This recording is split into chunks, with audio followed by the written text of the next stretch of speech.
Hey guys, here we're taking a look at Elite Keyloggers for Mac OS X. So what this is a piece of monitoring software, security software. And what does it do exactly? What it does is it allows you to track passwords, keystrokes, screenshots, and visited websites easily and reliably in the comfort of your own Mac.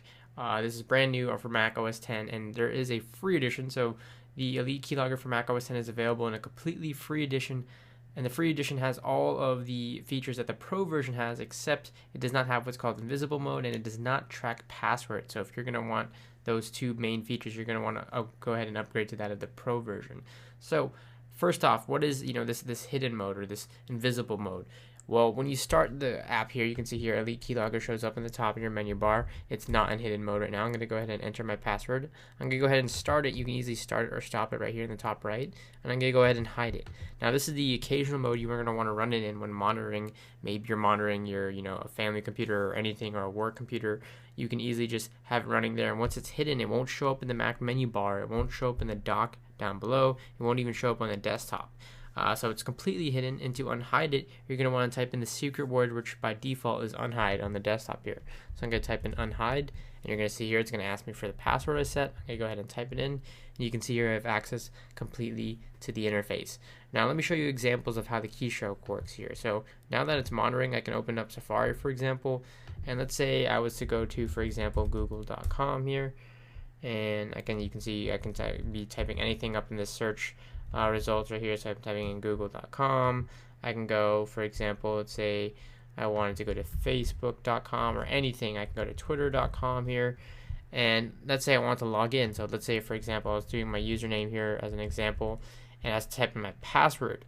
I can say, 1, 2, 3, 4, 5, 6, 7, or whatever my password would be here, or whatever the user would be here, and it'll track everything, even those password fields.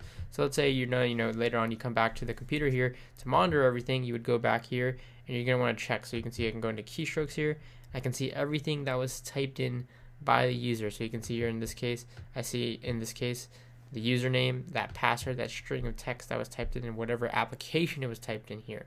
So you can see some other examples in Safari. I typed in apple.com, google.com. You see the date, the time it was entered, which user entered it, all of that. You get the exact keylogs, keystrokes that were typed in perfectly. You can go down to a specific date and content here. So you can view logs specifically by a certain day.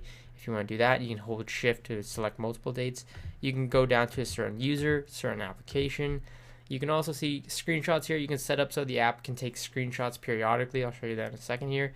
You can see web activity. If you want to view web activity, you can see, again, just basics, where they went to, what sites they went to in the web browser, and clipboard if they happen to copy or paste anything, that will log it as well. Now, on the settings here, you can see here you can change your unhide password. You can change your secret word. Your secret word is what you use to get it out of invisible mode. And you can set that keystroke interval or key interval that I was talking about for screenshots, so it can take a screenshot every certain number of time here. And you can also have it auto clear so that the screenshots don't get too backlogged. Another nice feature is that it allows you to send logs to a specific email. That way you can keep them synced if you want to get notified by them. And you can also have it monitor system keys, which are things like Command, Alt, Control, Option, etc. So, and lastly, you also have the option to get your account settings for if your key. If you have a pro version, your key will show up here, etc. And again, you can just stop keylogging in the top right, and you can say yes, please turn off. In that case, nothing is being logged as of this moment. So it's that easy to track passwords, keystrokes, screenshots, visited websites, all that easy with Elite Keylogger for Mac OS X. Again, definitely worth checking out if you want the free. Again, there's a complete free version that doesn't have the invisible mode and track password feature. That's the pro version, so definitely worth checking out. Again, this is Elite Keylogger for Mac OS X.